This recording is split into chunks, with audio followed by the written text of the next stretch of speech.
Market లో invest చేసి మీ డబ్బులు డబుల్ చేసుకోవాలనుకుంటున్నారా? సుందరరామిరెడ్డి గారి లైవ్ సెమినార్ కి అటెండ్ అవ్వండి.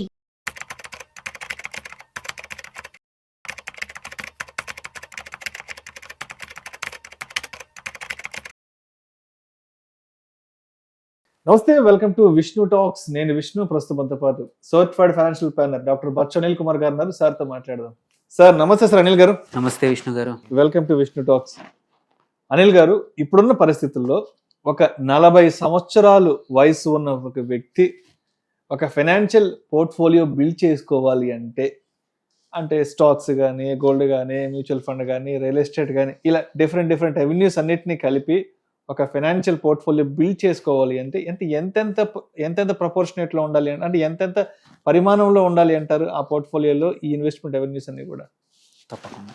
సో ఇది చెప్పే ముందు ఏంటంటే ఒక కాంటెక్స్ట్ ఏంటంటే జనరల్గా మనం సెట్ చేద్దాము. ఇన్వెస్టర్స్కి ఏంటి అంటే యూజువల్లీ రీసెన్సీ బయాస్ ఎక్కువ ఉంటుంది. ఇప్పుడు ఈ సంవత్సరం మనం లాస్ట్ 1 ఇయర్ రిటర్న్స్ చూసుకున్నా, ఏమైనా చూసుకున్నా కానీ డిఫరెంట్ యాసెట్ క్లాసెస్ చూసుకుంటే ఈక్విటీస్ ఓన్లీ 5-6% కన్నా ఎక్కువ పెరగల. వేరాజ్ మెటల్స్ అనేవి ప్రపంచవ్యాప్తంగా బాగా పర్ఫామ్ చేశాయి. గోల్డ్ ఈ సంవత్సరం 25 ఇట్ సెల్ఫ్లో చూసుకుంటే 45% పెరిగింది. సిల్వర్ 54% పెరిగింది. సో ఈ సంవత్సరం రీసెన్సీ బయాస్ ఏం చెప్పుద్దంటే జనరల్గా ఎవరైతే ఫాలో అవుతారో హెవీగా అటువైపు ఇన్వెస్ట్ చేయండి, ఏదైతే రిటర్న్స్ ఇస్తుందో అనేది చెప్తుంది అనమాట. అండ్ ఈ ఈక్విటీ రిటర్న్స్ అనేది కూడా చూసుకుంటే ఇండియన్ మార్కెట్సే ఈ 5-6% దగ్గర స్టక్ అయ్యాయి. వేరాజ్ మీరు most of the other markets చూసుకుంటే 20 నుంచి 40, 50, కొన్ని ఏషియన్ మార్కెట్స్లో మన చైనా కానివ్వండి, హాంకాంగ్లో కానీ మీకు 60-70% కూడా లాస్ట్ 1 ఇయర్లో గ్రో అయ్యాయి. యుఎస్ మార్కెట్స్ లైఫ్ టైం హైలో ఉన్నాయి. సో ఇలాంటి పరిస్థితులు ఏంటంటే యావరేజ్ ఇన్వెస్టర్స్, నేను కలుస్తున్న ఇన్వెస్టర్స్ ఏంటంటే, సార్ మీరు ఈక్విటీ అంటారు, ఓన్లీ 4-5% ఇచ్చింది, నేను మొత్తం గోల్డ్లో పెట్టుకుంటాను, సిల్వర్లో పెట్టుకుంటాను, తప్పేంటి అనే క్వశ్చన్ క్వైట్ కామన్గా వస్తూ ఉండేది అనమాట. ఎస్, ఏంటంటే ఆ తప్పేమీ లేదు. దెర్ ఇస్ నో, ఇక్కడ ఏదైనా సరే రైట్ రాంగ్ కాదు. ఇట్ ఈస్ అబౌట్ లాంగ్ టర్మ్లో ఏది పర్ఫామ్ చేసింది. అండ్ ఎప్పుడైనా సరే మనం చూస్తున్నప్పుడు దగ్గర ఉన్న దాని మీద మనకి ఎక్కువగా క్లారిటీ ఉంటుంది. బట్ హిస్టారికల్లీ చూసుకుంటే మాత్రం ఈక్విటీస్ మనకి 14-15% ఈజీగా ఇస్తున్నాయి. అండ్ వాటికి సైకిల్స్ అనేది వెరీ రేర్లీ ఉంటాయి. అంటే ఉన్న ఇమ్మీడియట్గా విత్ ఇన్ ఫ్యూ మంత్స్ నుంచి 1 ఇయర్ లోపల రికవర్ అవుతాయి. మెటల్స్ ఏంటంటే యూజువల్లీ ఎట్లా ఉంటుంది సైకిల్, ఒక ఫ్యూ ఇయర్స్ చాలా బాగా పర్ఫామ్ చేస్తాయి, ఆ తర్వాత ఒక 7-8 సంవత్సరాలు ఆగిపోతాయి. అట్లని చెప్పి గోల్డ్ ఉంటుందా, అలా ఉంటుందా అంటే చెప్పలేము. గోల్డ్, సిల్వర్ కాకపోతే ఏంటంటే ఇంత ప్రైస్ ఉన్నప్పుడు జనరల్గా ఏంటంటే కొత్తగా ప్రొడక్షన్ యూనిట్స్ చాలా వస్తూ ఉంటాయి. సిల్వర్లో ప్రాసెసింగ్లో కానివ్వండి, గోల్డ్ కూడా. అలాంటప్పుడు ఏంటంటే ఇంత గ్రోత్ ఫ్యూచర్లో వైబుల్ కాదు జనరల్గా. సో అలాంటి టైంలో ఒక 40 సంవత్సరాల వ్యక్తి ఈ కాంటెక్స్ట్ సెట్ చేసుకొని ఎలా ఉంచుకోవాలి, ఒక 10 లక్షల బిల్డ్ చేసుకుందాము అనుకుంటే, అది ఈక్విటీ కావచ్చు, డైరెక్ట్ ఆల్సో ఇండైరెక్ట్గా మ్యూచువల్ ఫండ్ ద్వారా చేసినా సరే ఎలా చేయొచ్చు అంటే, ఇప్పుడున్న పరిస్థితుల్లో మనం మామూలుగా ఏంటంటే 40 అన్నాం కాబట్టి ఒక 15-20% డెట్కి అలొకేట్ చేయమని చెప్తాం. డెట్ ఎందుకంటే మనం ఎప్పుడైనా సరే ఫిక్స్డ్ ఇన్కమ్ ఉంటే ఏంటంటే ఇమ్మీడియట్ నీడ్స్, ఒక 1-2 ఇయర్స్ కోసం ఎప్పుడైనా డబ్బులు అవసరం వచ్చినప్పుడు, మార్కెట్స్ కానీ ఈ అదర్ యాసెట్స్ కానీ పర్ఫామ్ చేయనప్పుడు కావాలంటే ఈ ఫిక్స్డ్ ఇన్కమ్ నుంచి తీసుకోవడానికి కానీ ఓవరాల్ పోర్ట్ఫోలియో స్టెబిలిటీగా ఉండడానికి కోసం ఇది వాడుతూ ఉంటాం.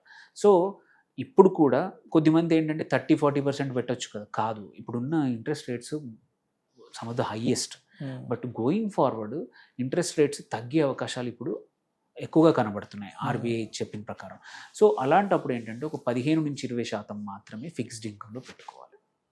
నెక్స్ట్ ఆబ్వియస్ క్వశ్చన్ ఏంటంటే గోల్డ్, సిల్వర్ ఓపిక ఉండదు, ఎందుకంటే రీసెంట్గా చాలా బాగా పర్ఫార్మ్ చేసింది అందరికీ. ఈ సంవత్సరంలోనే 45% ఇచ్చింది ఆల్మోస్ట్ లాస్ట్ 8-9 మంత్స్కి. అండ్ అంతకుముందు ఇయర్ కూడా ఒక 40% పెరిగింది. 2022 నుంచి అసలు ఏం తగ్గట్లేదు గోల్డ్ అయితే. అందుకోసం ఏంటంటే అది అంటే ఆ ఫోమో అంటాం కదా, ఫియర్ ఆఫ్ మిస్సింగ్ అవుట్ అనేది అవ్వకుండా ఒక మామూలుగా అంటే ఒక 10%-15% అని చెప్తాము ఒక పోర్ట్ఫోలియోలో గోల్డ్ ఉండాలి, సిల్వర్ ఉండాలి. బట్ మెటల్స్ ద వే ఇప్పుడు పనిచేస్తున్నట్టు 20-25% పెంచుకోండి. సో 15-20% ఫిక్స్డ్ ఇన్కమ్, 20-25% మాత్రం సిల్వర్ కానీ గోల్డ్ కానీ పెట్టుకోవాలి. అందులో కూడా గోల్డ్ ప్రిడామినెంట్గా పెట్టుకొని సిల్వర్ కొంచెం తక్కువ పెట్టుకుంటే మంచిది. దో సిల్వర్కి ఏంటంటే సోర్సెస్ ఎక్కువ ఉన్నాయి అండ్ ఒకసారి సిల్వర్ ఇప్పటివరకు హిస్టారికలీ చూసుకుంటే ఒక డౌన్ సైడ్కి వెళ్తే 7-8 సంవత్సరాల వరకు ఒకటే రేంజ్లో ఆగిపోయింది. సో అట్లాంటి ఇష్యూ ఉన్నప్పుడు ఎక్కువగా సిల్వర్ మీద ఫోకస్ పెట్టకుండా మనం పెడుతున్న అమౌంట్లో 20-25% సిల్వర్లో పెడితే కొంచెం సిల్వర్ పెట్టుకోండి, ఎక్కువగా గోల్డ్ పెట్టుకోండి.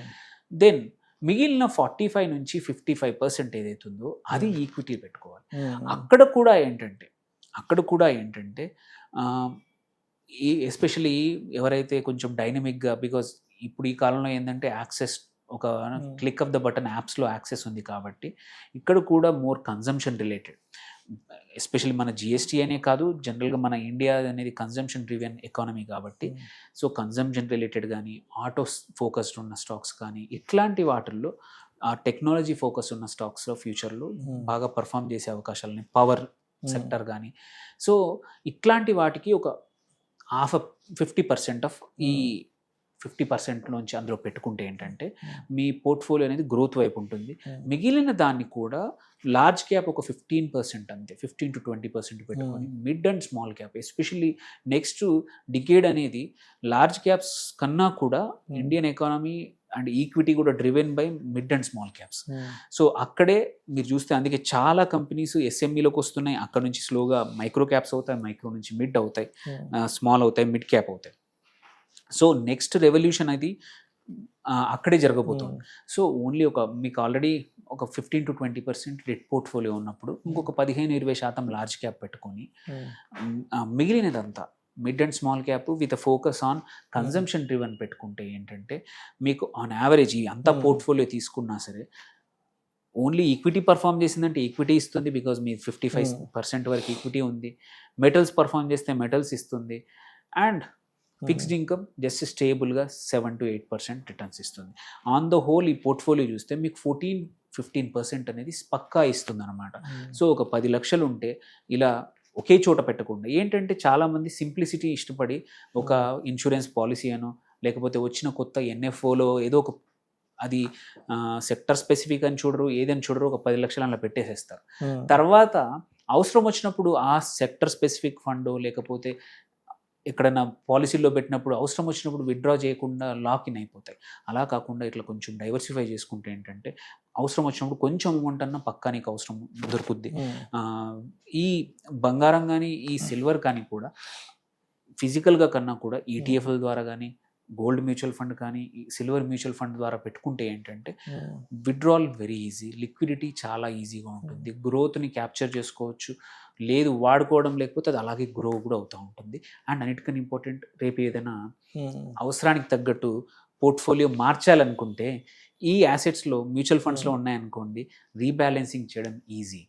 With in the same fund house కానీ ఆర్ విత్డ్రా చేసి ఇంకొక ఫండ్లు పెట్టుకోవడం కూడా ఈజీ. కాబట్టి ఈ మెథడ్లో పెట్టుకుంటే ఏంటంటే మనకి అవసరానికి తగ్గట్టు రీబ్యాలెన్సింగ్ చేయొచ్చు, రెగ్యులర్గా పర్ఫార్మెన్స్ చెక్ చేసుకోవచ్చు, అండ్ మంచి రిటర్న్స్ కూడా డైవర్సిఫైడ్ పోర్ట్ఫోలియో కూడా క్రియేట్ చేసుకోవచ్చు అనమాట. Right sir. Thank you sir, thank you so much Anil గారు. ఒక 40 సంవత్సరాల వయసున్న వ్యక్తి ఇప్పుడున్న పరిస్థితుల్లో తన చేతిలో కనుక డబ్బు ఉంటే ఒక ఫైనాన్షియల్ పోర్ట్ఫోలియోని ఏ విధంగా బిల్డ్ చేసుకోవచ్చు అని దాని గురించి చాలా చక్కగా తెలియజేసి thank you so much sir. Thank you.